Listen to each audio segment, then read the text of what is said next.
Chers amis, bonjour. Ça fait plaisir d'être avec vous pour ce troisième dimanche du Carême. Nous poursuivons cette route qui va nous conduire jusqu'à Pâques.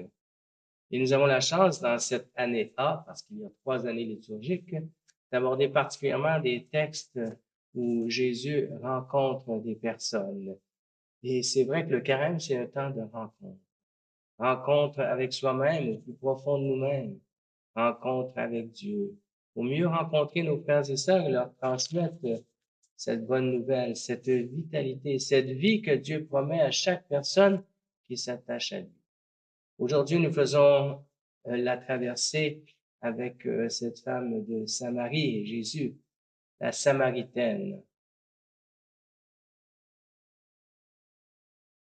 Et dans cet évangile de la Samaritaine, eh bien, Jésus se trouve déjà au puits, arrêté à l'heure du midi, alors qu'il a envoyé ses apôtres et ses proches aller chercher quelques aliments. Et s'il s'arrête au puits, c'est dit dans l'Évangile qu'il était fatigué, mais en même temps, il avait une soif profonde. Jésus a soif, hein, toujours d'être avec son Père, dans un moment de prière, dans un moment d'intimité. Et c'est en étant comme branché vraiment à cette communion avec son Père que jaillit la source d'eau vive qui est l'Esprit Saint. L'Esprit Saint, c'est cette source d'eau vive que le Seigneur nous a promis. Quand on parle d'eau, on peut penser que c'est normal, mais dans les pays environnant la Jérusalem, la Galilée, la Palestine, la Judée, eh bien, l'eau, c'est vital. Ce sont des territoires affectés par le désert. Donc, dans ce carême, où est-ce qu'on marche avec l'Esprit du Seigneur, eh bien, on marche comme peuple qui fait une sorte de traversée du désert. Mais aussi, cette femme de Samarie nous révèle un désert qu'elle porte envers, au plus profond d'elle-même. Ce désert, c'est la soif d'être heureuse, la soif d'être heureuse, profondément heureuse. Et dans son dialogue avec Jésus, hein, Jésus lui dira, moi j'ai soif d'eau vive, j'ai soif d'eau, mais j'ai une eau aussi qui va combler tes soifs de bonheur. Parce qu'elle a été exploitée, cette femme de Samarie, exploitée par bien des affections décevantes.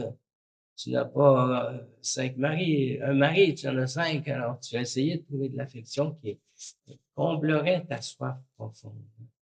Jésus va être celui qui, grâce à Dieu, nous apporte apaisement de nos soifs, comme dit le psaume du Dieu vivant. Le psaume le dit comme un cerf altéré cherche l'eau vive. Mon âme te cherche comme mon Dieu. Mais mon âme a soif du Dieu vivant. Quand le verrai-je face à face? Il y a une soif dans l'être humain, euh, insatiable, si c'est pas Dieu qui vient.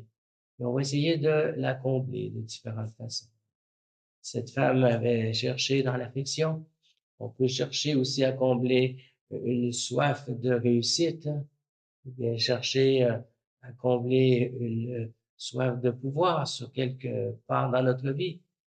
Et ce ne sera pas nécessairement de la bonne façon. Cet évangile me rappelle souvent une situation. Quand j'étais jeune, j'avais des amis qui, chez eux, avaient dans le sous-sol une source d'eau vive. Donc, pas seulement qu'un puits, mais une source qui coulait, une veine d'eau qui coulait dans le sous-sol. Je me disais, ils sont chanceux, ils ont toujours de l'eau vive, eux autres, à volonté. Pas besoin d'aller chercher des bouteilles. Et c'est un peu notre vie, en fait. On cherche à apaiser notre soif.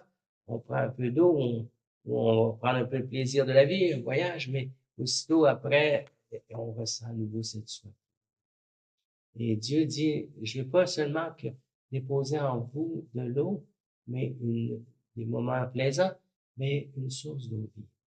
Il dira à la Samaritaine quelque chose qui nous dit à nous ce dimanche. Si tu savais le don de Dieu, je devais se demander de quoi est-ce qu'il parle. Et Jésus dit, mais il y a une eau vive, hein. Une eau vive qui fait que nous goûtons la vie éternelle. Cette capacité d'entrer dans une certaine souffrance que nous procure nos soifs, mais en cherchant celui qui est l'eau vive. Jésus lui-même, il est l'eau vive, hein, qui est venu rassasier sur la croix toutes nos soifs, hein, de pardon.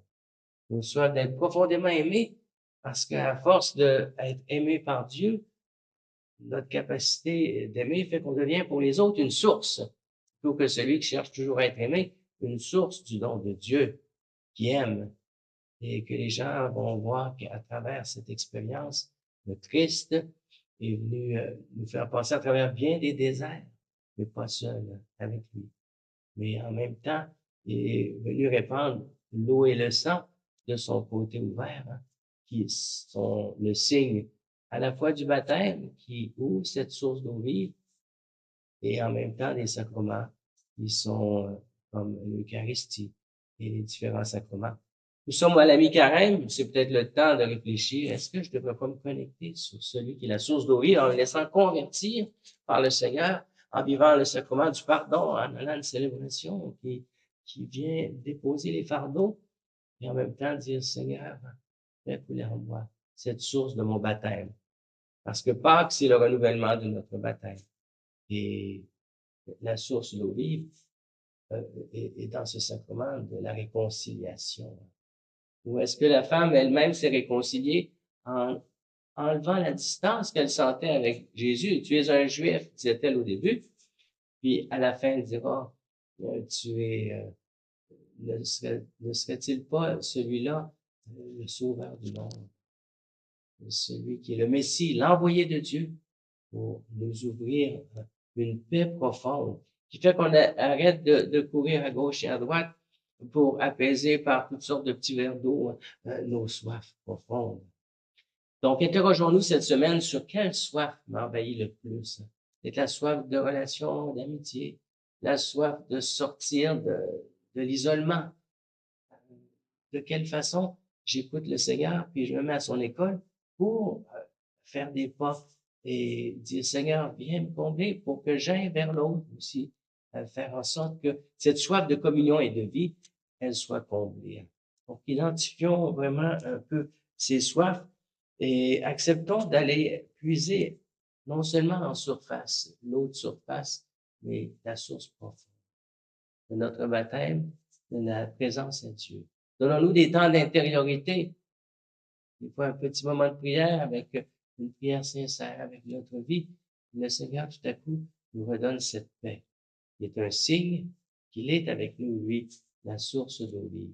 Sur la croix, il a dit, j'ai soif, parce il avait, comme pour la Samaritaine, à qui il avait dit, j'ai soif, il a toujours soif de toutes nos frustrations, de toutes nos difficultés, pour pouvoir nous donner cette eau en retour et faire en sorte qu'on ne soit pas des gens esclaves, comme les Samaritains qui étaient esclaves de toutes sortes de dieux, esclaves de la sexualité, esclaves de toutes sortes de sources de bonheur qui, à la fin, ne comblaient pas.